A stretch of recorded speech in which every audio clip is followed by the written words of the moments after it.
Hello.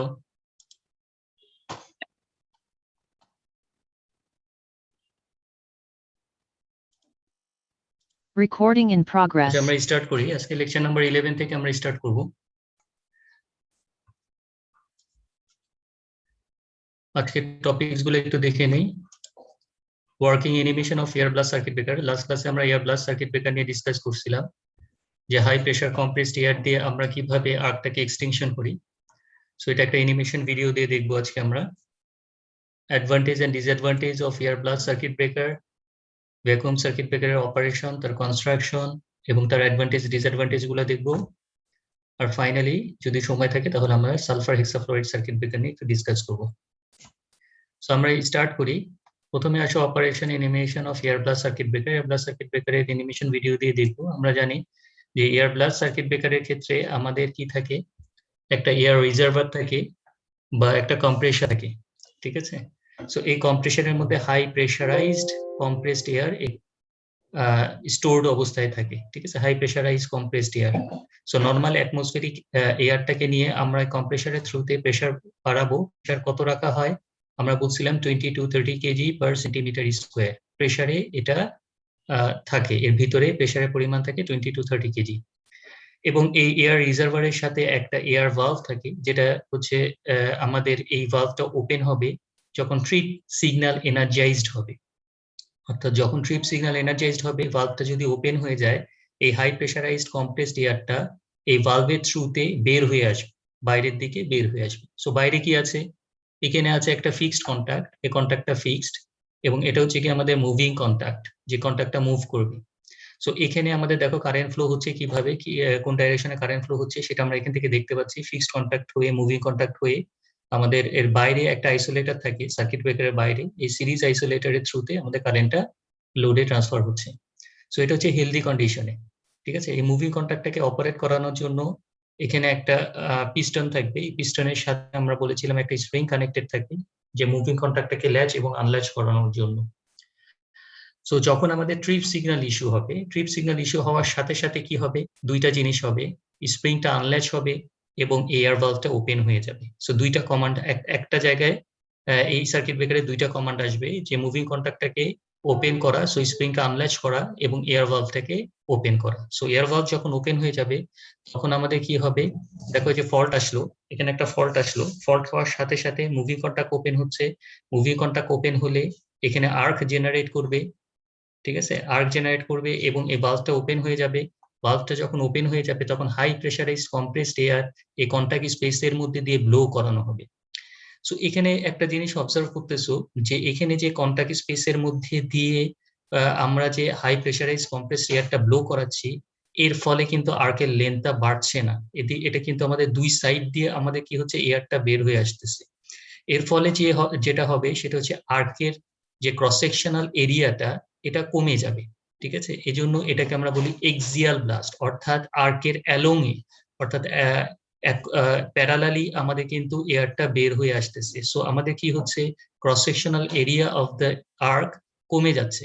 So আমরা রেজিস্ট্যান্সের formula অনুযায়ী জানি যে rho L by A. So cross sectional এরিয়াও যদি কমে যায় সেক্ষেত্রেও কিন্তু আমাদের রেজিস্ট্যান্স বেড়ে যাবে। সো এভাবেও কিন্তু আমরা রেজিস্ট্যান্স বাড়াতে পারি, আর্কের রেজিস্ট্যান্স এভাবে ইনক্রিজ করে কারেন্টটাকে কমাতে পারি।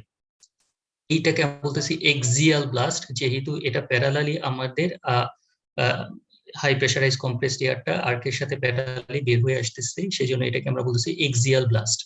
অনেক ক্ষেত্রে সার্কিট ব্রেকারের ক্ষেত্রে আমাদের ক্রস ব্লাস্ট সার্কিট ব্রেকারও বলি, সেগুলো হচ্ছে কি আমাদের সরাসরি আমরা সার্কিট ব্রেকারের কন্টাক্ট স্পেসে যে আর্কটা বিল্ড আপ হবে তার অ্যাক্রসে আমাদের কি করতে হবে, হাই প্রেসারাইজ কম্প্রেসড এয়ারটা কন্টাক্ট স্পেসের মধ্যে দিয়ে ব্লো করানো হবে। তখন সেই সার্কিট ব্রেকারটাকে আমরা বলি ক্রস ব্লাস্ট সার্কিট ব্রেকার। সেই ক্ষেত্রে আর্কের লেন্থটা বেড়ে গিয়ে রেজিস্ট্যান্স বেড়ে গিয়ে কারেন্টের ইন্টারাপশন কমপ্লিট হবে। আচ্ছা, এ পর্যন্ত কি কারো কোনো কনফিউশন আছে?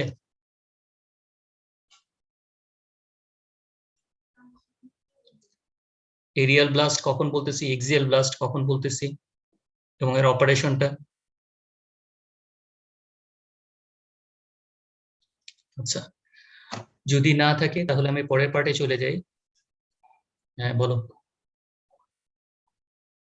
হ্যাঁ রাইট।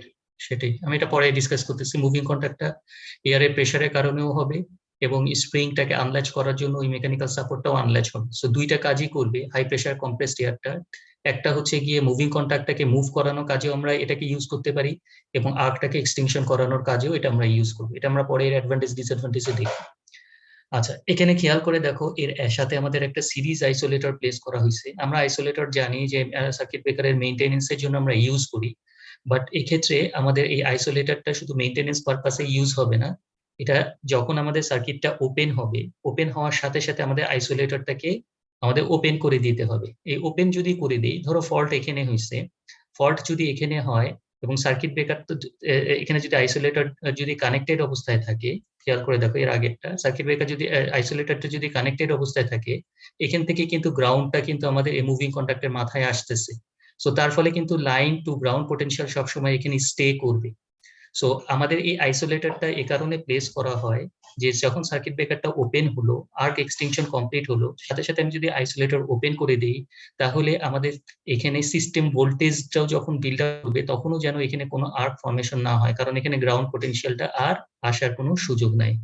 সো আইসোলেটরটা কেন ইউজ করা হয়? দুইটা কারণে। Isolator open for maintenance and preventing to regenerate the arc. ঠিক আছে, এই রিজেনারেট আর্কটা যাতে আবার রিজেনারেট করতে না পারে, ঠিক আছে, সেটাই বলতেছে preventing to generate restriking voltage. So আবার যাতে এখানে হাই ভোল্টেজ অ্যাপিয়ার করে আর্কটা ফর্মেশন না হতে পারে। এটা কি বুঝতে পারছো আইসোলেটরের ফাংশনটা? আচ্ছা, এরপরে আসো advantage and disadvantages of air blast circuit breaker. Air which is free of cost can be used at high pressure. আমরা সব সময় আমরা কি করি, এয়ারটা ইউজ করতেছি নর্মাল অ্যাটমসফেরিক এয়ার, যেহেতু এটার জন্য আমাদের কোনো পয়সা দিতে হচ্ছে না, তো এটাকে ইজিলি আমরা প্রেসারাইজড করে ইউজ করতে পারি। আচ্ছা, 2 নম্বরটা হচ্ছে reliable operation due to external source of extinguishing energy.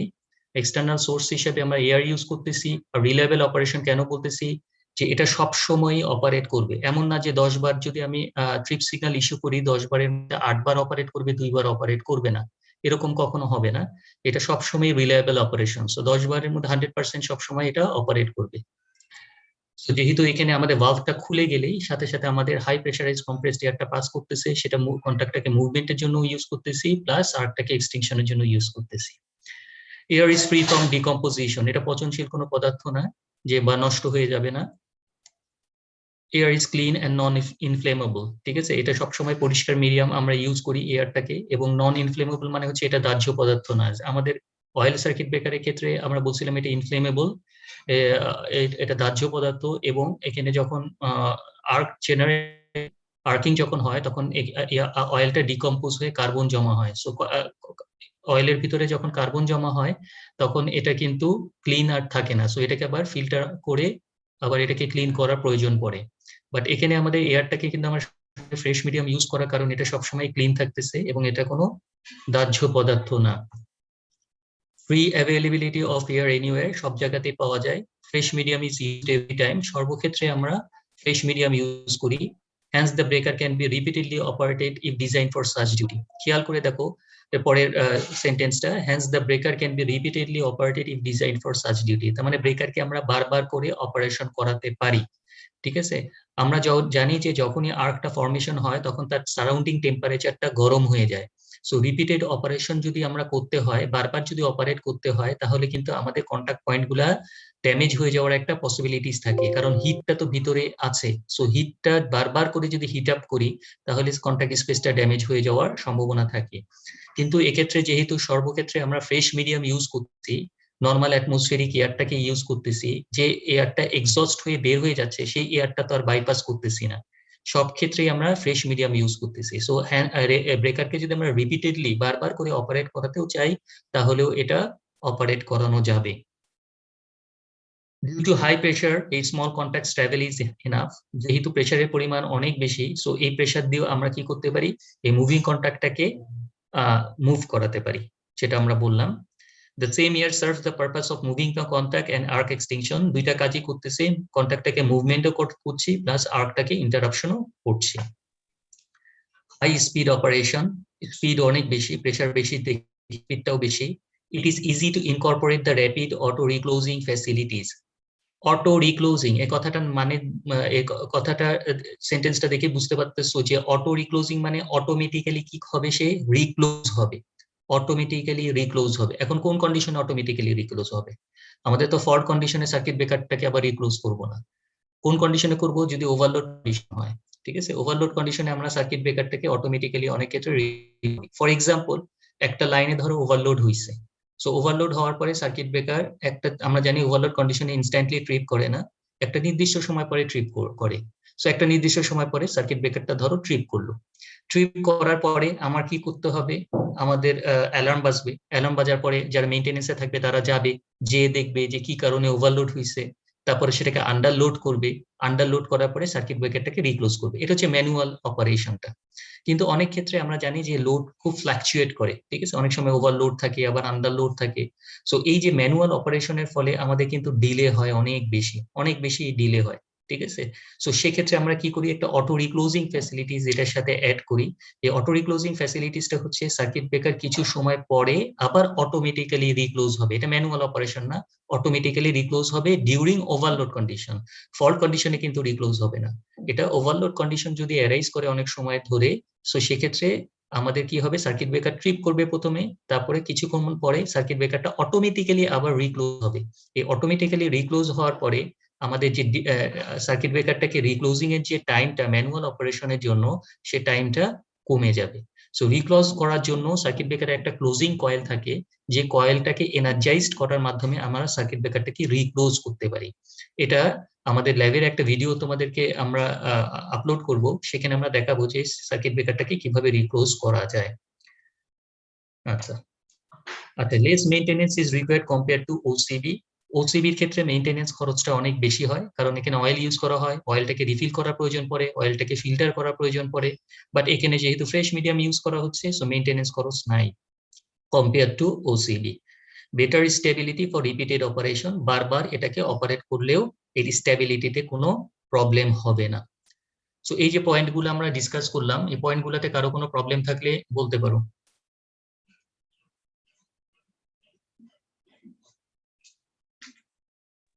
Sir একটা কোশ্চেন ছিল আগের স্লাইডে, এই প্রেসার ছাড়াও কি ওই মুভিং কন্ট্যাক্টটা অটোমেটিক?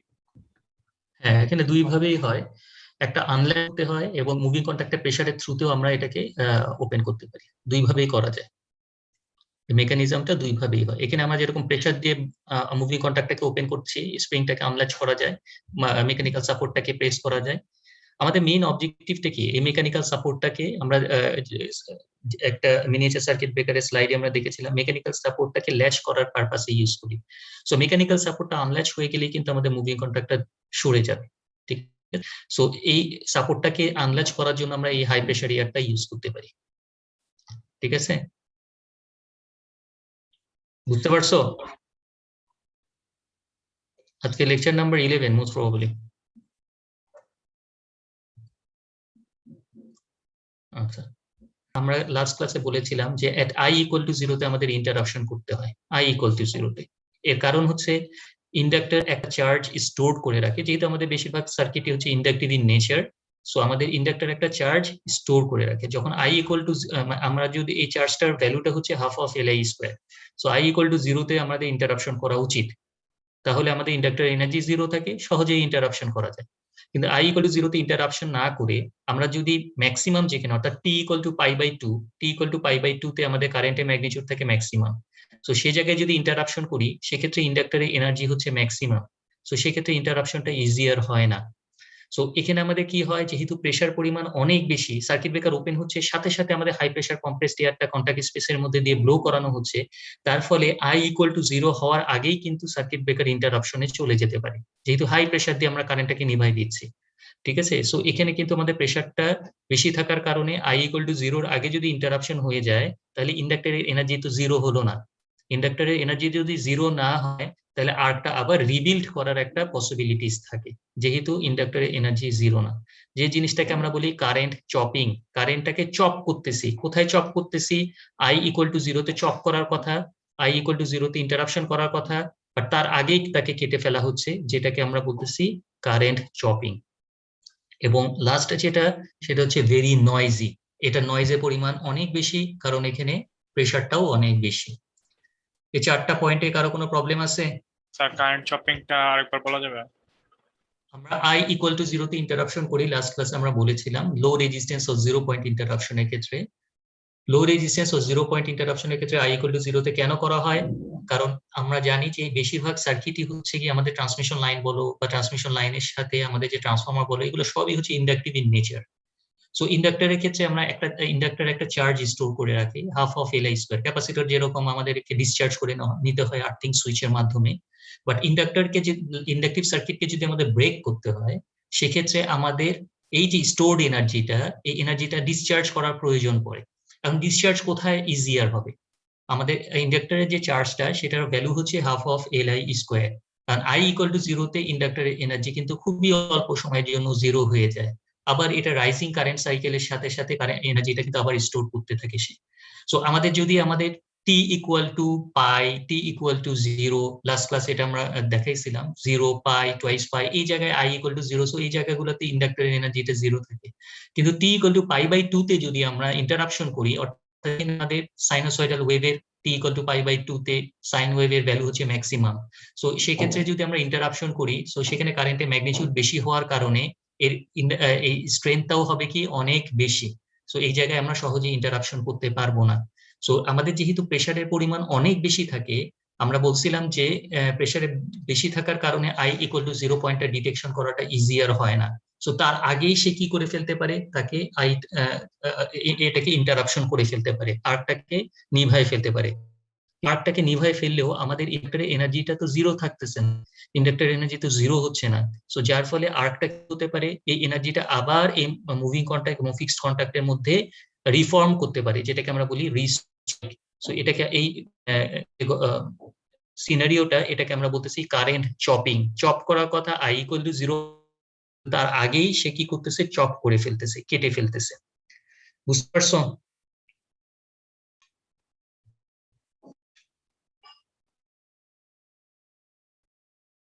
জি স্যার। আচ্ছা, যদি না বুঝে থাকে একটা আমাদের টপিকস আছে পরে, সেটা করবো না এর ছবির মাধ্যমে। Vacuum circuit breaker, vacuum circuit ব্রেকারের আমরা বলতেছিলাম যে ভ্যাকুয়াম সার্কিট ব্রেকারে ইন্টারাপশন পয়েন্টে কোনো মিডিয়াম থাকবে না, অর্থাৎ এটা হচ্ছে ভ্যাকুয়াম। ঠিক আছে, ভ্যাকুয়াম থাকার অ্যাডভান্টেজটা কি? আমাদের প্রবলেম ছিল মিডিয়াম থাকলে আয়নাইজেশনের একটা ভ্যাকুয়াম, কোনো মিডিয়াম নাই এবং এটা একটা সিল ক্যাপসুল। ঠিক আছে, অর্থাৎ বাইরে থেকে ভিতরে এয়ার কোনোভাবেই ভিতরে ঢুকবে না। সো এই জন্য এটা ডাইলেকট্রিক স্ট্রেংথটা সবচেয়ে বেশি, ভ্যাকুয়াম সার্কিট ব্রেকারের যে ডাইলেকট্রিক সবচেয়ে বেশি। এরপরেও আমরা ভ্যাকুয়াম সার্কিট ব্রেকারকে হাই ভোল্টেজ লাইনে ইউজ করতে পারি না। ঠিক আছে, এর আরেকটা এর কারণ হচ্ছে আমাদের হাই লাইনে সার্কিট ব্রেকার ইউজ করার জন্য দুইটা তার ইম্পর্টেন্ট প্রপার্টিজ থাকতে হয়। একটা হচ্ছে আমাদের ডাইলেকট্রিক স্ট্রেংথ অনেক থাকতে হবে, আর আরেকটা হচ্ছে কুলিং ক্যাপাবিলিটি থাকতে হবে, তাকে কুল করতে হবে। কারণ আমাদের যে ইন্টারাপশন যে পয়েন্টগুলা, এই ইন্টারাপশন পয়েন্টগুলা তো হাই কারেন্ট ক্যারি করতেছে, fault current, load current, overload current carry করতেছে। আমাদের ইন্টারাপশন পয়েন্টগুলো অনেক বেশি ওভারহিটেড থাকে। সো এটাকে তো আমাদের কুলিংও করতে হবে। সো নাই, চারপাশে কোনো মিডিয়াম নাই, পয়েন্টগুলা ওভারহিটেড হয়ে ড্যামেজ পসিবিলিটিস থাকে। এই কারণে আমরা এটা হাই ভোল্টেজ লাইনে ইউজ করি না, নরমালি আমরা লো ভোল্টেজ লাইনে ইউজ করি। ঠিক আছে, সো এটা গেল একটা ব্যাপার। আর আরেকটা হচ্ছে কি, আমাদের এখানে এই ভ্যাকুয়াম ব্রেক নরমালি দুই ধরনের হয়, একটা হচ্ছে ইনডোর টাইপ, আরেকটা হচ্ছে আউটডোর টাইপ। যে ইনডোর টাইপ যেটা দেখতেছো, এটা হচ্ছে কি আমাদের ল্যাবের মধ্যেও আছে, দেখতে পারবা। সো এটা হচ্ছে কি আমাদের ইনপুট, তিনটা ইনপুট এখানে দেখতে পাচ্ছ, তিনটা ইনপুট, এটা হচ্ছে আমাদের আউটপুট লাইন। এই মাঝখানে যে ক্যাপসুলটা দেখতে পাচ্ছ, এই যে ক্যাপসুলটা, এই হচ্ছে কি ক্যাপসুল। ঠিক আছে, এটাই হচ্ছে সিল, ঠিক আছে, পুরো সিল এবং ভিতরটা হচ্ছে গিয়ে ভ্যাকুয়াম করা থাকে। সো এর মধ্যেই আমাদের মুভিং কন্টাক্ট থাকবে, ফিক্সড কন্টাক্ট থাকবে, এটা পরে আমরা ডিটেইলে ডিসকাস করব। আর যদি আউটডোর টাইপ হাই ভোল্টেজ লাইনে ইউজ করতে হয়, তাহলে আমাদের যেটা করতে হয় সেটা হচ্ছে একের অধিক ইন্টারাপশন পয়েন্ট সিরিজে কানেক্ট করতে হয়। খেয়াল করে দেখো আমাদের এখানে এটা হচ্ছে কি আমাদের output type vacuum input line, এটা হচ্ছে আউটপুট লাইন।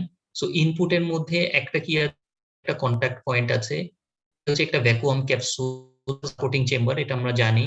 আর উপরেরটা হচ্ছে সার্কিট ব্রেকার চেম্বার। প্রত্যেকটা সার্কিট ব্রেকারের দুইটা আউটডোর টাইপের দুইটা চেম্বার থাকে। উপরেরটা হচ্ছে গিয়ে সার্কিট ব্রেকার চেম্বার, সেটা হচ্ছে সাপোর্টিং চেম্বার। সো এটা ইনপুট হয়ে একটা ভ্যাকুয়াম ক্যাপসুলে গেল, তারপর আউটপুটটা বাইরে চলে যাচ্ছে। সো এভাবে আমাদের কারেন্ট ফ্লো করতেছে যখন সার্কিটটা close. So input output connected থাকবে এভাবে। সো এখানে আমরা বলতেছি আউটডোরে যদি আমাদের এই ব্রেকার বা এক্সট্রা হাই ভোল্টেজ লাইনে যদি ইউজ করতে হয়, এক্সট্রা তো না, এটা হচ্ছে মিডিয়াম ভোল্টেজ লাইনে যদি ইউজ করতে হয়, সো সেক্ষেত্রে আমাদের কি করতে হবে, একের অধিক আমাদের ভ্যাকুয়াম ক্যাপসুল সিরিজে কানেক্ট করতে হবে। এর অবজেক্টিভটা হচ্ছে আগে আমাদের যেহেতু আমাদের যত কন্টাক্ট পয়েন্ট হবে তত আমাদের হিটিং এর পরিমাণটা কম হবে, লসের পরিমাণটা কম হবে, ঠিক আছে, লসটা ডিভাইডেড হয়ে যাবে, হিট লসটা ডিভাইডেড হয়ে যাবে। আগে যা এক জায়গায় যে হিটটা ডেভেলপ করতো, এখন হিটটা এক জায়গায় ডেভেলপ করবে, যেহেতু ব্রেক পয়েন্টটা আমার একের অধিক। সো আমাদের সেক্ষেত্রে আমরা এটাকে হাই ভোল্টেজ লাইনে ইউজ করতে পারবো। কিন্তু এটার প্রবলেম যেটা, সেটা হচ্ছে হাই ভোল্টেজ লাইনে ইউজ করতে পারলেও যেহেতু ক্যাপসুলের পরিমাণ বাড়াতে হচ্ছে, সেহেতু এটা কস্ট এফেক্টিভ হবে না, ঠিক আছে। সেক্ষেত্রে আমাদের যে অয়েল আছে অথবা আমাদের যে এয়ার ব্লাস্ট আছে অথবা আমাদের SF6 আছে, এগুলা ইউজ করাটাই হচ্ছে কি সুইটেবল হবে। যদি কস্টের দিক দিয়ে চিন্তা করা হয় তাহলে ওইগুলো ইউজ করাই ফিজিবল হবে। সো সেজন্য আমরা ভ্যাকুয়াম সার্কিট ব্রেকারকে হাই ভোল্টেজ লাইনে নর্মালি ইউজ করি না, এটা লো ভোল্টেজ হাই কারেন্ট ইন্টারাপশনের জন্য আমরা মেইনলি ইউজ করে থাকি। বুঝতে পারছো এটা?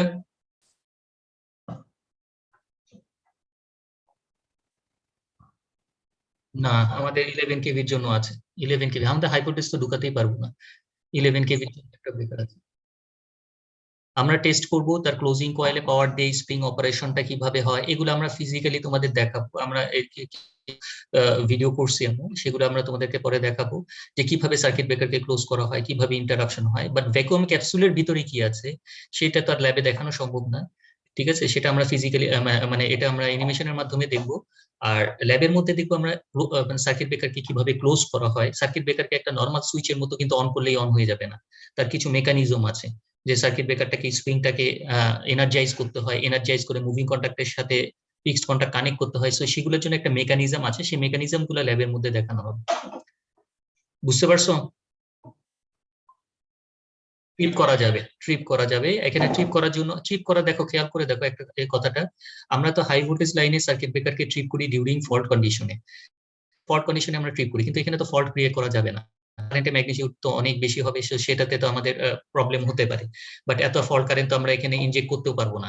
তো সেক্ষেত্রে আমরা যেটা করব, সার্কিট ব্রেকারের একটা ট্রিপ কয়েল থাকে, আমাদের মেইন অবজেক্টিভ থেকে আমরা দেখছিলাম ট্রিপ সার্কিটের সাথে কিন্তু আমাদের সার্কিট ব্রেকারের ট্রিপ কয়েলটা এনার্জাইজড, ট্রিপ কয়েলটা কানেক্টেড থাকে। সো ট্রিপ কয়েলটাকে আমরা এক্সটার্নাল একটা সোর্স দিয়ে এনার্জাইজ করে সার্কিট ব্রেকারটাকে ট্রিপ করব। বোঝা গেছে? আচ্ছা, অপারেশনটা একটু খেয়াল করো। Vacuum is used as an arc quenching medium. এটা হচ্ছে ভ্যাকুয়াম সার্কিট ব্রেকার, যেটা তোমরা ল্যাবের মধ্যে দেখবা। ভ্যাকুয়াম ক্যাপসুল হচ্ছে এটা হচ্ছে আমাদের ইনপুট, এটা আউটপুট। এখানে তিনটা ইন্টারাপশন পয়েন্টে তিনটা vacuum. So vacuum is used as an arc quenching medium, have greatest insulation strength, এর insulation strength সবচেয়ে বেশি। এটা নরমালি ইউজ করা হয় হাই কারেন্ট এবং লো ভোল্টেজের প্রোটেকশনের জন্য। যেখানে আমাদের ভোল্টেজ লেভেল কম এবং কারেন্টের ম্যাগনিটিউড বেশি, সেসব ক্ষেত্রে আমাদের এটা ইউজ করা হয়। বাট এটার একটা প্রবলেম যেটা বললাম, যেহেতু এটা হাই কারেন্ট ইন্টারাপশন করতেছে, সো হাই কারেন্ট ইন্টারাপশন করলে আমাদের যে প্রবলেমটা হয় সেটা হচ্ছে মুভিং কন্ট্যাক্ট এবং ফিক্সড কন্ট্যাক্টের মধ্যে কারেন্ট ডেনসিটি অনেক বেশি হওয়ার কারণে থার্মাল এমিশন হয়, ঠিক আছে। অর্থাৎ আমাদের টেম্পারেচার অনেক বেশি থাকার কারণে এই থার্মাল এমিশন হয়। এই থার্মাল এমিশনের ফলে আমাদের যে এই মুভিং কন্ট্যাক্ট এবং ফিক্সড কন্ট্যাক্টের মধ্যে যে ফ্রি ইলেকট্রন গুলো আছে সেগুলো রিলিজ হয়ে যায়। সো রিলিজ হয়ে গেলে এই মুভিং কন্ট্যাক্ট এবং ফিক্সড কন্ট্যাক্টের মধ্যে যদি এই ফ্রি ইলেকট্রন গুলার একটা কানেক্টিং পাথ ক্রিয়েট হয়ে যায়, তাহলে কিন্তু আবার এখানে আর্ক বিল্ড আপ। সো এটা মিডিয়ামের জন্য আর্ক বিল্ড আপ করবে না, এটা হবে থার্মাল এমিশনের জন্য। সো যখন হাই কারেন্ট ইন্টারাপশন করবে, হিটের ফলে থার্মাল এমিশন হবে, থার্মাল এমিশনের ফলে কন্ট্যাক্ট ভেপারাইজড হয়ে যাবে, ভেপারাইজড হয়ে ফ্রি ইলেকট্রন রিলিজ করবে, ফ্রি ইলেকট্রন রিলিজ করে এই ফ্রি ইলেকট্রনটা যদি মুভমেন্টটা যদি মুভিং কন্টাক্ট এবং ফিক্সড কন্টাক্টের মধ্যে আমাদের একটা কারেন্ট ফ্লো করতে পারে, ঠিক আছে। সেক্ষেত্রেও আমাদের আর্ক প্রডিউস হতে পারে, বাট এটা মিডিয়ামের থ্রুতে আর্কটা প্রডিউস হবে না, এটা হিটের থ্রুতে থার্মাল এমিশনের মাধ্যমে আমাদের আর্কটা প্রডিউস হওয়ার একটা পসিবিলিটিস আছে, যেহেতু এটা কারেন্ট। তো সেটাই বলতেছে এখানে, arc is produced in the contact by ionization of metal vapours of the contacts, ঠিক আছে। মেটালটা ভেপারাইজড হবে হাই হিটের, তার ইলেকট্রনগুলো রিলিজ করতে পারে, এবং সেটা যদি ফিক্সড কন্টাক্টের সাথে অ্যালাইন হয়ে থাকে তাহলে কারেন্টটা ফ্লো করতে পারে, স্পার্কিং হতে পারে। কিন্তু এই কারেন্টটাকে এক্সটিংশন করার জন্য এর চারপাশে শিল্ড থাকে, এই হিটটাকে সাপ্রেস করার জন্য, হিটটাকে কমানোর জন্য এর চারপাশে, ক্যাপসুলের চারপাশে, একটু পরে আমরা দেখব, এর চারপাশে একটা কন্ডেন্সিং শিল্ড থাকে। এই কন্ডেন্সিং শিল্ডটাকে, যেটা হিট সিঙ্ক আমরা বলি, আমাদের ইলেকট্রনিক সার্কিটে হিট সিঙ্ক ইউজ করা হয় হিটটাকে সাপ্রেস করার জন্য। এখানে আমাদের হিটটাকে সাপ্রেস থাকবে একটা আর্ক কন্ডেন্সিং শিল্ড থাকবে, যেটা আমাদের ভ্যাকুয়াম ক্যাপসুলের চারপাশে থাকে, যেটার মাধ্যমে আমরা খুব দ্রুতই এই কারেন্টকে জিরো করে ফেলতে পারি এবং আর্কটাকে ইন্টারাপশন করে ফেলতে পারি এবং সিস্টেম ভোল্টেজটাকে রিকভার করতে পারি। তো এখানে যে প্রেসারটা, এই প্রেসারটা নরমালি 10⁻⁷ টু 10⁻⁵, এখানে তো প্রেসার না, এটা হচ্ছে গিয়ে আমাদের এটাকে টর প্রেসার বলে। এস 1 টর ইকুয়াল টু হচ্ছে 1 মিলিমিটার মার্কারি, যেটা হচ্ছে কি 1/760 অ্যাটমসফেরিক প্রেসার, তার মানে inverse pressure. So 1/760 atmospheric pressure হচ্ছে 1 টর। সো এখানে প্রেসারে যেটা ইনভার্স প্রেসার যেটা, সেটা রাখা হয় 10⁻⁷ টু 10⁻⁵ টর, যেটা আমাদের, যেটার মাধ্যমে আমাদের এটাকে পুরোপুরি ভ্যাকুয়াম, অর্থাৎ এর ভিতরে কোনো ধরনের এয়ার প্রেসার থাকতে পারবে না। এটা কি বুঝতে পারছো পয়েন্টগুলা?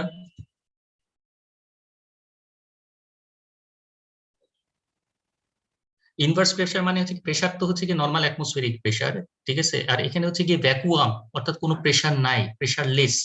সো যখন আমাদের ভিতর থেকে এয়ারটা টেনে বের করে নিয়ে আসবো, ঠিক আছে, বের করে নিয়ে আসতে হলে তো আমাদের রিভার্স প্রেসার দেওয়া লাগবে।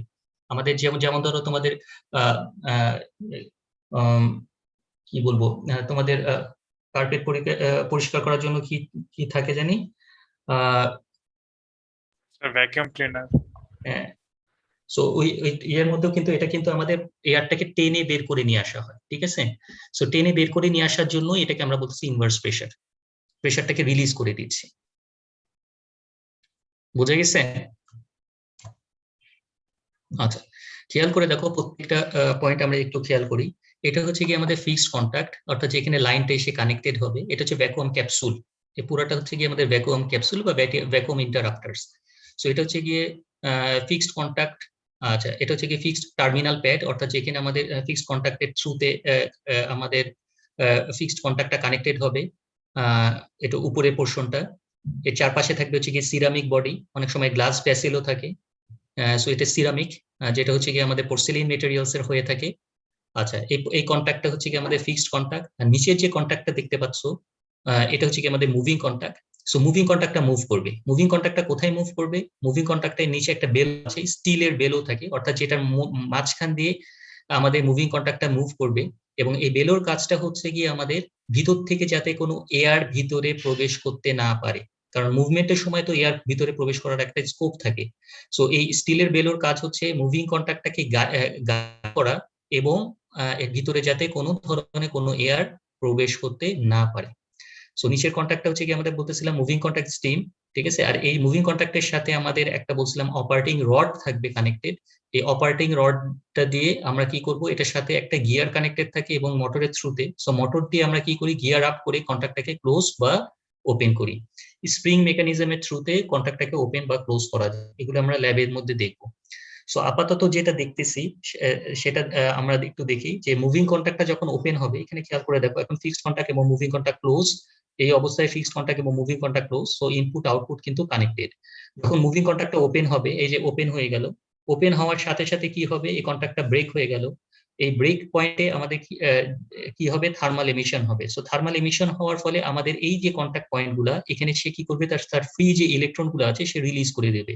সো এই ফ্রি ইলেকট্রনের সাথে যদি ফিক্সড কন্টাক্টটা অ্যালাইন হয়ে যায়, তাহলে আমাদের কি হবে, এখানে একটা স্মল কারেন্ট ক্রিয়েট হতে পারে, জেনারেট করতে পারে। সো এই স্মল কারেন্টটা I ইকুয়াল টু 0 পয়েন্টে, যেই I ইকুয়াল টু 0, তার মানে তো কারেন্টটা ভ্যানিশ হয়ে যাচ্ছে। যে পয়েন্টে I ইকুয়াল টু 0, সো এই পয়েন্টে I equal to 0, so I equal to 0 পয়েন্টে কারেন্টটা তো ভ্যানিশ হয়ে যাচ্ছে। যেই ভ্যানিশ হয়ে যাচ্ছে, তার মানে কি ভিতরে কি আছে, ভিতরে তো ভ্যাকুয়াম। সো এই আর্টটা আর রিবিল্ড করতে পারবে না, আর্টটা আর রিজেনারেট করতে পারবে না, যেহেতু এখানে ভ্যাকুয়াম চলে আসতেছে। সো আমাদের আর্টটা রিবিল্ড করার পসিবিলিটিস থাকে না। সো এই কারণে ভ্যাকুয়াম সার্কিট ব্রেকারটা হচ্ছে কি খুবই ফাস্ট ইন অপারেশন, খুব দ্রুত ওপেন মানে আর্টটাকে ইন্টারাপশন করতে পারে। এট I ইকুয়াল টু 0তেই আর্টটা সে নিভাই ফেলতে পারে। সো এখানে আর্টটা আর রিজেনারেট করবে না, যেহেতু ডাইইলেকট্রিক স্ট্রেংথ অনেক বেশি হয়ে আসবে। সো এখানে আর্টটা রিবিল্ড করবে না। এটা কি বুঝতে পারছো অপারেশনটা?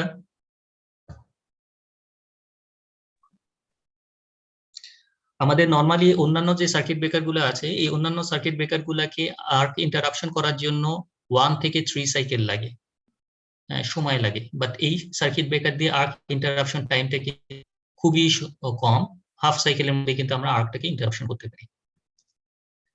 আচ্ছা, তো এই দেখো ক্যাপসুলটার ফিজিক্যাল ভিউটা হচ্ছে এরকম। এই উপরেরটা হচ্ছে গিয়ে আমাদের ফিক্সড টার্মিনাল, যেখানে আমাদের লাইনটা এসে কানেক্টেড হবে। আর এটা হচ্ছে গিয়ে উপরের ক্যাপটা, যেটাকে আমরা বলতেছি ফ্ল্যাঞ্জ। আর এর নিচে হচ্ছে গিয়ে আমাদের ফিক্সড কন্ডাক্টর। সো এই কন্ডাক্টরের শেপটা হচ্ছে গিয়ে আমাদের এরকম, ফিক্সড কন্ডাক্ট বা ফিক্সড কন্ডাক্টর যাই বলো, ফিক্সড কন্ডাক্টর আসলো, আর নিচেরটা হচ্ছে গিয়ে আমাদের ফিক্সড কন্ডাক্ট।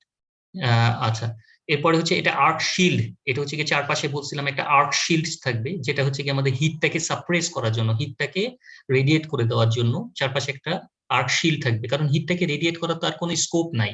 আমাদের এয়ার সার্কিট ব্রেকারে এয়ার আছে, SF6 সার্কিট ব্রেকারে SF6 আছে, অয়েল সার্কিট ব্রেকারে হাইড্রোজেন গ্যাস কুলিং আছে, হাইড্রোজেন গ্যাসের মাধ্যমে আমরা কুলিং করতেছি। বাট এটার ভিতরে যে হিটটা ডেভেলপ করবে, সেটা তো কুল করার কোনো সিস্টেম নাই। সো এই জন্য এখানে চারপাশে কি থাকবে, আর্ক কন্ডেন্সিং শিল্ড, আর্কটাকে কন্ডেন্স করার জন্য এবং হিটটাকে সাপ্রেস করার জন্য একটা শিল্ড থাকবে, যেটাকে আমরা বলছি আর্ক শিল্ড। আর নিচের কন্ট্যাক্ট হচ্ছে মুভিং কন্ট্যাক্ট। এর চারপাশে থাকবে ইনসুলেটর, যেটা আমাদের গ্লাসেও হতে পারে, পোর্সেলেনিও হতে পারে। আর এর নিচের পোর্শনটা হচ্ছে বেলো শিল্ড, অর্থাৎ যার মধ্যে মুভিং কন্ট্যাক্টটা মুভ করবে, মুভমেন্ট হবে, এবং মুভমেন্টের সময় যাতে কোনো এয়ার ভিতরে ঢুকতে না পারে সেটা এটা এনশিওর করবে। আর এটা হচ্ছে কি আমাদের বেলো যেটা বললাম আমরা। আর এর নিচের ক্যাপটা হচ্ছে এটা ফ্লেঞ্জ, এটাকে আমরা বলতেছি। আর এটা হচ্ছে কি মুভেবল টার্মিনাল। এই মুভেবল টার্মিনালের সাথে আমাদের স্প্রিং কানেক্টেড থাকবে। এই স্প্রিংটাকে অপারেট করবে কিছু গিয়ার, এই গিয়ারের সাথে মোটর কানেক্ট থাকবে। সো স্প্রিংটাকে চার্জ এন্ড ডিসচার্জ করার মাধ্যমে আমাদের কন্ট্যাক্টটা ওপেন বা ক্লোজ হবে। তো এখানে প্রত্যেকটা পয়েন্ট আমরা বললাম যে কি কি আছে, এবং এই পুরো ক্যাপসুলটাই হচ্ছে কি পার্মানেন্ট সিল করা থাকে, পার্মানেন্টলি সিল, অর্থাৎ ভিতরে কোনো ভাবেই এয়ার ভিতরে প্রবেশ করতে পারবে না। এটা কি বুঝতে পারছো পয়েন্টগুলা? কি কি পয়েন্ট থাকবে, ফিক্সড কন্ট্যাক্ট থাকবে, মুভিং কন্ট্যাক্ট থাকবে, আর্ক শিল্ড থাকবে, ঠিক আছে? এটা ইয়ের মধ্যে। আর কন্ট্রোল মেকানিজমটা আমরা ল্যাবে দেবো। কন্ট্রোল মেকানিজমটা এখানে দেখানো হচ্ছে না, কিভাবে মুভিং কন্ট্যাক্ট মুভ করবে। আর এটা পুরোটাই পার্মানেন্ট সিল করা থাকবে, এবং চারপাশে গ্লাস থাকবে অথবা সিরামিক ভেসেল থাকে। আচ্ছা, এ পর্যন্ত কারো কোনো কনফিউশন আছে? আচ্ছা, না থাকলে আমরা অ্যাডভান্টেজ ডিসঅ্যাডভান্টেজে চলে যাই। কম্প্যাক্ট, দেখতে ছোট, রিলায়েবল, ঠিক আছে, সবসময় এটা প্রপার 100% অপারেশন সাকসেসফুলি অপারেট করে, এন্ড হ্যাভ লঙ্গার লাইফ, ঠিক আছে, এবং এর লংজিভিটিটা অন্যান্য সার্কিট ব্রেকারের তুলনায় বেশি। আচ্ছা, এর বেশি কিসের জন্য? কারণ এখানে সরাসরি আর্ক কিন্তু বিল্ড আপ করছে না, ঠিক আছে, এই জন্য এর লাইফটা বেশি। কারণ আর্ক বিল্ড আপ যতবার করবে, যে এগুলো আমরা দেখবো যে কিভাবে কতটা আর্ক বিল্ড আপ করতে পারে, এগুলো এই ভিডিওর মাধ্যমে আমরা দেখবো যে কেন আমরা আর্ক নিয়ে এত কথা বলতেছি। যে আর্ক যে বিল্ড আপ করতে পারে, এই যে সাইজটা, এটা তোমার 20 ফিট 30 ফিট পর্যন্ত কিন্তু এই আর্কের লেন্থ হতে পারে, ঠিক আছে। সো আমাদের হাই ভোল্টেজ লাইনকে যখন ইন্টারাপশন করবো, সো এই লেন্থটা কিন্তু আমাদের খুবই স্মল একটা গ্যাপের মধ্যে এখানে আমাদের ইন্টারাপশন করতে হচ্ছে। সো এই জন্য তার কন্ট্যাক্ট গুলা আমাদের মেল্টেড হয়ে যাওয়ার পসিবিলিটিস থাকে। আচ্ছা, সো এই যে সার্কিট ব্রেকার যেটা বললাম ভ্যাকুয়াম সার্কিট ব্রেকার, সেটা compare to oil circuit breaker বা SF6 সার্কিট ব্রেকার অথবা এয়ার ব্লাস্ট সার্কিট ব্রেকারের থেকে এর লংজিভিটিটা বেশি। নো ফায়ার হ্যাজার্ডস, এখানে আগুন ধরার পসিবিলিটিস নাই, কারণ ভিতরে কোনো অক্সিজেন নাই। অক্সিজেন থাকলেই তো আমার আগুন ধরবে। সো এখানে ফায়ার হ্যাজার্ড হওয়ার সম্ভাবনা নাই। No generation of gas during and after operation, যেহেতু কোনো মিডিয়াম নাই সো এর ভিতরে কোনো গ্যাস ডেভেলপ করবে না। অয়েলের ক্ষেত্রে আমরা হাইড্রোজেন গ্যাস প্রডিউস হয় আমরা জানি, সো এখানে কোনো গ্যাস প্রডিউস হবে না। Can interrupt any fault current, এটা হাই ফল্ট কারেন্টকেও ইন্টারাপ্ট করতে পারে এবং লো ফল্ট কারেন্টকেও ইন্টারাপ্ট করতে পারে। No noise is produce while operation, অপারেশনের সময় নয়েজ হয় খুব কম হয়, তার অপারেটিং মেকানিজমে নয়েজ হয় কিন্তু ভিতরে বা ক্যাপসুলের ভিতরে কোনো নয়েজ হয় না। এর কারণ হচ্ছে ভিতরে যেহেতু কোনো মিডিয়াম নাই সো এখানে নয়েজের না, ভিতরে বা ক্যাপসুলের ভিতরে কোনো নয়েজ হয় না। অপারেটিং মেকানিজমে অর্থাৎ অপারেট করার জন্য স্প্রিংটাকে যখন ডিসচার্জ হয় চার্জ হয় সো সেক্ষেত্রে নয়েজ হতে পারে, বাট ভিতরে ক্যাপসুলের ভিতরে কোনো নয়েজ হয় না। Required less power for control operation, operate করার জন্য খুবই স্মল পাওয়ার লাগে, কারণ আমাদের অন বা অফ করার জন্য ভিতরে মিডিয়াম না থাকার কারণে ফ্রিকশন লসটা খুবই কম হয়। সো এখানে আমাদের সহজেই এটাকে লেস পাওয়ারে এটাকে আমরা অপারেট করাতে পারি। The vacuum circuit breaker is fast in operation, so ideal for fault clearing. কত ফাস্ট বলছিলাম?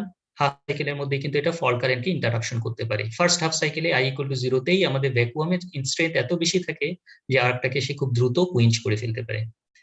Vacuum circuit breaker is suitable for repeated operation, বারবার এটাকে অপারেট করানো যেতে পারে, ঠিক আছে, বারবার এটাকে অন অফ করা যায়। অন্যান্য সার্কিট ব্রেকারের ক্ষেত্রে বারবার অন অফ করাতে গেলে আমাদের হিটের পরিমাণ বেশি থাকলে আমাদের ড্যামেজ হয়ে যেতে পারে।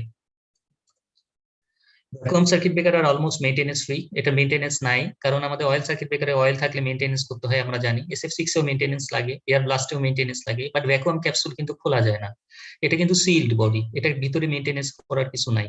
সো এটা হচ্ছে গিয়ে অলমোস্ট মেইনটেনেন্স ফ্রি, এটা একটা আরেকটা অ্যাডভান্টেজ। ডিসঅ্যাডভান্টেজ হচ্ছে it needs additional surge suppressor, অর্থাৎ আমাদের আরেকটা আর্ক কন্ডেনসিং সিল যেটাকে আমরা বলতেছি সার্জ সাপ্রেসর, এই যে স্পার্কিংটাকে সাপ্রেস করার জন্য এটাকে বলতেছি আমরা সার্জ সাপ্রেসর। এইটার জন্য আমরা একটা বললাম কি চারপাশে একটা আর্ক কন্ডেন্সিং শিল্ড থাকে যেটা হিট সিঙ্কের কাজ করে। ভ্যাকুয়াম সার্কিট ব্রেকার আর ইকোনমিক্যাল অ্যাবাভ 36 kV, সেটা বললাম, যদি হাই ভোল্টেজ লাইনে ইউজ করতে হয় তাহলে আমাদের কি লাগে, একের অধিক ইন্টারাপশন চেম্বার এটার সাথে সিরিজে কানেক্ট করতে হয়। সো এটা আমাদের ইকোনমিক্যালি ফিজিবল হয় না compare to other circuit breaker. Advantage and disadvantage গুলোর মধ্যে কারো কোনো প্রবলেম থাকলে বলতে পারো।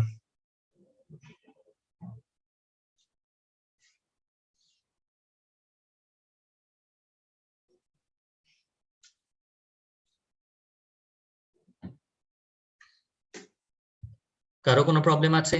Hello sir. Okay, so next topics আমরা চলে যাই, সালফার হেক্সাফ্লোরাইড সার্কিট ব্রেকার, যেটাকে আমরা SF6 সার্কিট ব্রেকার নামে চিনি, ঠিক আছে। সবচেয়ে বেশি হাই ভোল্টেজ লাইনে যে সার্কিট ব্রেকারটা ইউজ করা হয় সেটা হচ্ছে SF6 সার্কিট ব্রেকার। এটা ফিজিক্যালি দেখতে কি রকম? ফিজিক্যালি দেখতে হচ্ছে এরকম, এখানে খেয়াল করে দেখো, এটা হচ্ছে কি আমাদের SF6 সার্কিট ব্রেকার, এটা বিভিন্ন ধরনের শেপ হতে পারে, ঠিক আছে। এটা তো দেখানো হচ্ছে যে এটা এক ধরনের, কিন্তু এটা বিভিন্ন ধরনের হতে পারে। সো এটা দেখে বোঝার উপায় হচ্ছে তার নেম প্লেট, ঠিক আছে। একটা সার্কিট ব্রেকার দেখে কিভাবে বুঝবো যে এটা কি টাইপের সার্কিট ব্রেকার, এটা নেম প্লেট দেখেই মানে অ্যাকচুয়ালি বুঝতে হয় যে এটা কি টাইপের, অর্থাৎ এর ভিতরে মিডিয়ামটা কি। সো এটা হচ্ছে গিয়ে একটা SF6 হাই ভোল্টেজ লাইনের একটা SF6 সার্কিট ব্রেকার। সো এটা হচ্ছে ইনপুট, এটা আউটপুট, একটা ইনপুট একটা আউটপুট, এখানে তিনটা ইন্টারাপশন চেম্বার, এখানে বুঝতেই পারছো এখানে তিনটা ইন্টারাপশন চেম্বার। এই তিনটা ইন্টারাপশন চেম্বারকে কানেক্ট করতেছে একটা অপারেটিং রড, এখানে একটা সাদা রঙের একটা স্টিল পাইপের মতো দেখতে পাচ্ছো, এটাই হচ্ছে গিয়ে আমাদের কানেক্টিং রড। এই কানেক্টিং রডটা কিন্তু একই সাথে এই তিনটা সার্কিট ব্রেকারকে ওপেন বা ক্লোজ করবে, ঠিক আছে। এই কানেক্টিং রডের সাথে অপারেটিং মেকানিজম হিসেবে এখানে অপারেটিং যে বক্স আছে, এই বক্সের ভিতরে আমাদের মোটর থাকবে, স্প্রিং থাকবে, এগুলো থাকবে ভিতরে। সো এই রডটাকে মুভমেন্ট করার মাধ্যমে আমাদের ফিক্সড কন্টাক্ট গুলো মুভিং কন্টাক্টের সাথে কানেক্টেড অর ডিসকানেক্টেড। সো এটা হচ্ছে অপারেটিং রড, এটা একই সাথে কন্টাক্ট গুলা ওপেন বা ক্লোজ হবে ফল্টি কন্ডিশনে, একটা একটা করে ওপেন বা ক্লোজ হবে না, তাহলে সিস্টেমটা আনব্যালেন্স হয়ে যাবে। সো এটা হচ্ছে কি আমাদের ইনপুট টার্মিনাল, এটা হচ্ছে আউটপুট টার্মিনাল, প্রত্যেকটার একটা ইনপুট একটা আউটপুট টার্মিনাল আছে, আর এর ভিতরে কি আছে এটা আমরা ফিজিক্যালি দেখবো এখন। অপারেশনটা দেখো, এর ভিতরে যে চেম্বারটা, অর্থাৎ এটা হচ্ছে কি আমাদের চেম্বার, ভিতরে যে ট্যাঙ্কটা দেখতে পাচ্ছ এটা হচ্ছে কি আমাদের চেম্বার। এই চেম্বারটা SF6 গ্যাস দ্বারা ফিল করা থাকে। SF6 গ্যাস কেন ইউজ করা হয়? SF6 গ্যাসের দুইটা ইম্পর্টেন্ট প্রপার্টিজ এর কারণে এই SF6 গ্যাস আমরা হাই ভোল্টেজ লাইনে ইউজ করি। এটা আপ টু 700 kV লাইন পর্যন্ত আমরা বলছিলাম লাইন পর্যন্ত ব্রেক করতে পারে। সো SF6 গ্যাসের দুইটা ইম্পর্টেন্ট প্রপার্টিজ কি কি? একটা হচ্ছে এর যে হিট রেডিয়েট করার অ্যাবিলিটি, এটা খুব দ্রুত হিটটাকে রেডিয়েট করে দিতে পারে, ঠিক আছে, খুব দ্রুত, এটা নিজের ভিতরে হিটটাকে অ্যাবজর্ব করে রাখে না, এটা খুব দ্রুত হিটটাকে রেডিয়েট করে দিতে পারে, সো এটা কুলিং এর কাজও করে, এটা একটা অ্যাডভান্টেজ। আর আরেকটা অ্যাডভান্টেজ হচ্ছে এর যে ডাইইলেকট্রিক স্ট্রেংথ, সেটা এয়ার ব্লাস্ট বলো বা অয়েলের বলো থেকে অনেক বেশি, ঠিক আছে। সো এই দুইটা ইম্পর্টেন্ট প্রপার্টিজ এর কারণে আমরা SF6 সার্কিট ব্রেকারকে আপ টু 700 কেভি লাইন পর্যন্ত কিন্তু ইউজ করতে পারি, যেহেতু তার ইনসুলেবল অথবা তার ডাইইলেকট্রিক স্ট্রেংথ অনেক বেশি এবং এর হিট ট্রান্সফার ক্যাপাবিলিটি বেশি হওয়ার কারণে এটা কিন্তু আমরা এক্সট্রা হাই ভোল্টেজ লাইন পর্যন্ত ইউজ করতে পারি। সো এই SF6 সার্কিট ব্রেকারের যে প্রেসার, এই প্রেসারটা নর্মাল যে প্রেসারটা থাকে, এই নর্মাল প্রেসারটা থাকে হচ্ছে গিয়ে 2.8 কেজি পার সেন্টিমিটার স্কোয়ার, ঠিক আছে। আমরা এয়ার ব্লাস্ট সার্কিট ব্রেকারের প্রেসারটা দেখেছিলাম কত, সেটা দেখেছিলাম 20 to 30 KG per centimetre square, ঠিক আছে। এখানে কিন্তু প্রেসারটা কম, বাট এর ডাইইলেকট্রিক স্ট্রেংথটা বেশি। কিন্তু এই যে প্রেসারটা, এই প্রেসারটা থাকবে হচ্ছে গিয়ে নর্মাল প্রেসার, এটাকে আবার প্রেসারাইজড করা হবে। এটাকে যদি আমরা প্রেসারাইজ করি, এই গ্যাসটাকে যদি প্রেসারাইজড করা হয়, তাহলে তার ডাইইলেকট্রিক স্ট্রেংথটা আরো বেড়ে যাবে, ঠিক আছে। সো এটা কিভাবে প্রেসারাইজ করা হয় সেটা একটু পরে আমরা দেখবো। সো এই প্রেসারটা কিন্তু নর্মাল প্রেসার, কিন্তু যখন সার্কিট ব্রেকার ওপেন হবে তখন কিন্তু আর এই 2.8 কেজি থাকবে না, তখন হয়ে যাবে 14 কেজি পার সেন্টিমিটার স্কোয়ার, ঠিক আছে। তাও এটা এয়ার ব্লাস্ট সার্কিট ব্রেকারের তুলনায় কম। সো এটা এটা হচ্ছে কি একটা ব্যাপার। আচ্ছা, SF6 গ্যাস কিভাবে আমাদের ফ্রি ইলেকট্রন গুলাকে SF6 গ্যাস কিভাবে আপনার আর্কটাকে ইন্টারাকশন করে, যখন আমাদের SF6 সার্কিট ব্রেকারে যে মুভিং কন্ট্যাক্ট এবং ফিক্সড কন্ট্যাক্টের মধ্যে আর্ক বিল্ড আপ করতে যাবে, আর্ক বিল্ড আপ মানে কি, এখানে আর্কিং হচ্ছে মানে একটা ফ্রি ইলেকট্রন ডিসচার্জ হচ্ছে, অর্থাৎ ফ্রি ইলেকট্রন মুভিং কন্ট্যাক্ট থেকে ফিক্সড কন্ট্যাক্টের মধ্যে পাস করতেছে, যেটাকে আমরা বলতেছি আর্কিং কারেন্ট। সো ইলেকট্রনের মুভমেন্ট হচ্ছে। সো যখন আমাদের এই ইলেকট্রনটা মুভমেন্ট হবে SF6 গ্যাসের মাঝখানে, তখন সে কি করবে, এই SF6 গ্যাসটা এই ফ্রি ইলেকট্রনটাকে অ্যাবজর্ভ করে ফেলবে। অ্যাবজর্ভ করে সে যে বাই প্রোডাক্টটা তৈরি করবে, সেটা হচ্ছে ইমমোবিল নেগেটিভ আয়নস। ইমমোবিল নেগেটিভ আয়নস মানে যার কোনো মুভমেন্ট নাই, ঠিক আছে, মোবিলিটি নাই।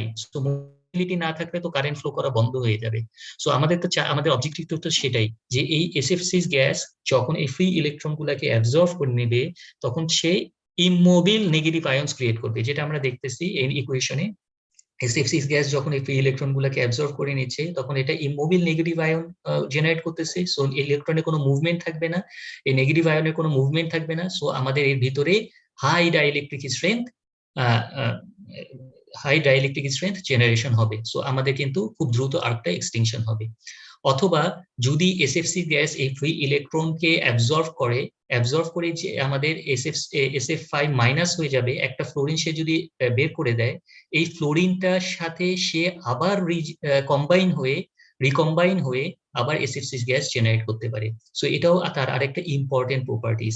অর্থাৎ SF6 গ্যাস যখন ফ্রি ইলেকট্রনটাকে অ্যাবজর্ভ করে যদি SF5 মাইনাস হয়ে যায়, অর্থাৎ একটা ফ্লোরিন যদি বের করে দেয়, সেটা আবার ফ্লোরিনের সাথে নর্মাল কন্ডিশনে এই ফ্লোরিনের সাথে অ্যাড হয়ে আবার কিন্তু এটা SF6 গ্যাস জেনারেট করতে পারে। সো এই দুইটা ইম্পর্টেন্ট প্রপার্টিজ এর কারণে আমাদের SF6 সার্কিট ব্রেকার সবচেয়ে বেশি ইউজ করা হয়। এবং যেহেতু এটা ফ্লোরিনের সাথে অ্যাড হয়ে নিজে নিজেই আবার SF6 গ্যাস জেনারেট করতেছে, সো এই SF6 গ্যাস কিন্তু রিফিলের প্রয়োজন হয় না, লং টার্মে SF6 গ্যাস রিফিলের প্রয়োজন হয় না। সো সেটাই বলতেছে, SF6 gas is rapidly absorbs the free electron in the arc path to form an immobile negative ions, ঠিক আছে, to build up high dielectric strengths। আর যদি ফ্লোরিন রিলিজড হয়, তাহলে it can recombine with the fluorine to regenerate SF6 gas again। তার মানে আমাদের এটা SF6 gas সে আবার রিজেনারেট করতে পারে। So it's also cools the arc and extinguish it. এবং এটা কি করে, হিটটাকে খুব দ্রুত রেডিয়েট করে আর্কটাকে ঠান্ডা করে দেয়। আচ্ছা, after operation the valve is closed by the action of a set of control spring. তারপরে এগুলো কন্ট্রোল অপারেশনের সময় আমরা দেখবো। আর লাস্ট যেটা, সেটা হচ্ছে absorbent materials are use to absorb the by products and moisture.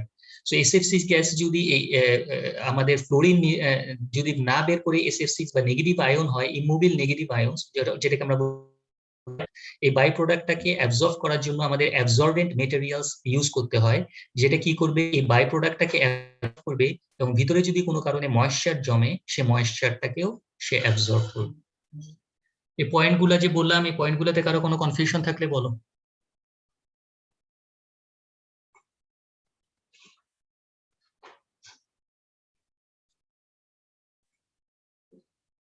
Hello. ওকে, আচ্ছা এখন আমরা একটু খেয়াল করে দেখো, আমাদের টপিক প্রায় শেষ হয়ে গেছে। তো এখানে আমাদের এসএফসি গ্যাসের দুটো চেম্বার দেখানো হয়েছে। আচ্ছা, এখানে আরেকটা ইম্পর্টেন্ট প্রপার্টিজ আমি বলি নাই, সেটা হচ্ছে if the pressure is increased, যদি এসএফসি গ্যাসের প্রেশার বাড়ানো হয় তাহলে যেটা হয়, there will be a chances of liquefaction of gas, so the heater is needed to heat up the gas to increase the temperature up to minimum 16 degree centigrade temperature।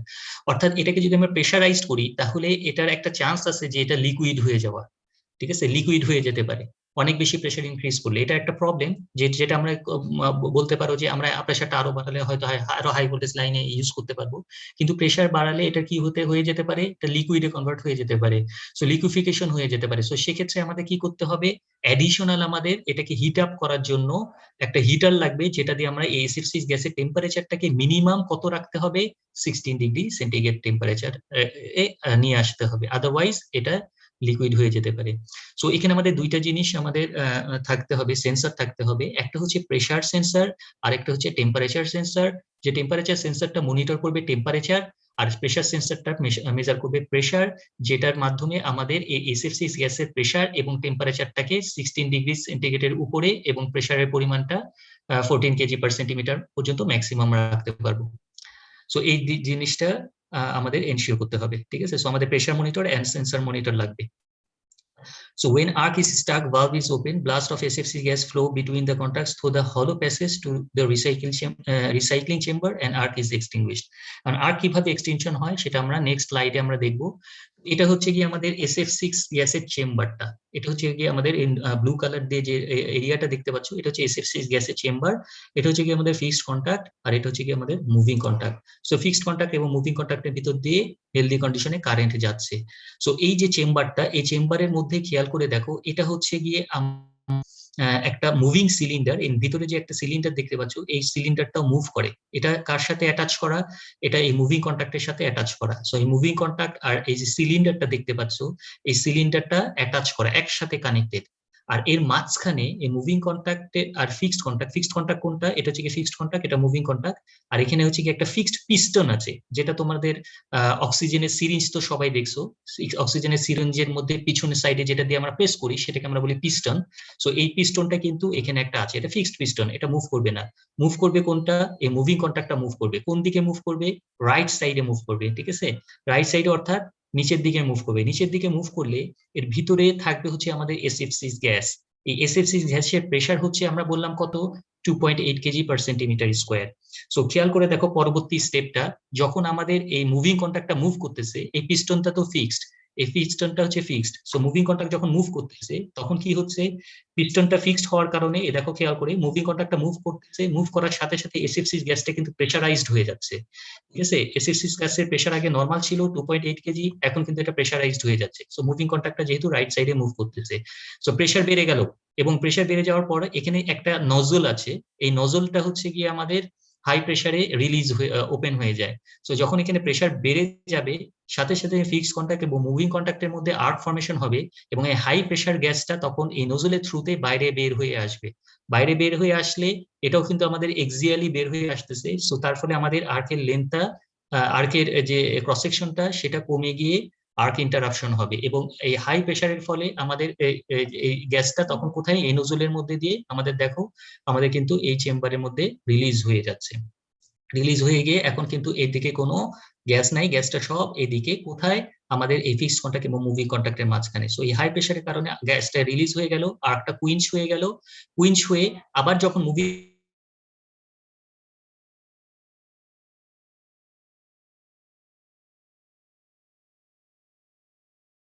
এই ভালভটা তখন close হয়ে যাবে। অপারেশনটা কি বুঝতে পারছো?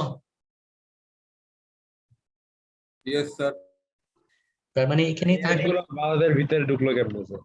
এটা রিফিল করার আরেকটা জায়গা থাকবে, আরেকটা পজিশন থাকবে। এটা আমাদের এটা তো হচ্ছে কি ওয়ান ওয়ে ভালভ। আরেকটা ভালভ থাকবে হচ্ছে যখন আমরা এই পাশে নিয়ে আসবো, খেয়াল করে দেখো, এই পাশে যখন নিয়ে আসবো তখন কিন্তু এখানে প্রেসারটা বেড়ে যাবে, ঠিক আছে। কোন সাইডে প্রেসার বেড়ে যাবে, এই ফিক্সড কন্টাক্ট এবং মুভিং কন্টাক্টের ভিতরে প্রেসারটা বেড়ে যাবে। সো যখন আবার এটাকে কানেক্ট করব, রিকানেক্ট করব, তার মানে তখন কি করব, আবার এই মুভিং কন্টাক্টটাকে উপরের দিকে মুভ করাবো, উপরের দিকে মানে লেফট সাইডে মুভ করাবো, লেফট সাইডে মানে হচ্ছে এই পাশে মুভ করাবো, এই যে উপরের দিকে। সো উপরের দিকে মুভ করলে তখন এটার ভিতরে প্রেসারটা কিন্তু বেড়ে যাবে, আর এর যে যে চেম্বারটা, এই চেম্বারের প্রেসারটা কিন্তু কমে যাবে। সো চৈত চেম্বারে যদি কমে যায় তাহলে আমাদের গ্যাসটা কিন্তু আবার রিসাইকেল হবে। তার মানে আমাদের গ্যাস কোন দিকে পাস করে, সবসময় high pressure area to low pressure এরিয়ার দিকে।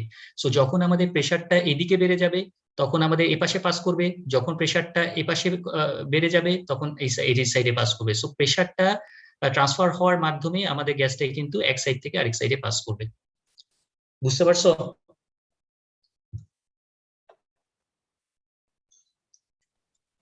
জি স্যার। হ্যালো, জি স্যার। আজকে এ পর্যন্তই। যদি কারো কোনো কনফিউশন না থাকে তাহলে আজকে এ পর্যন্তই।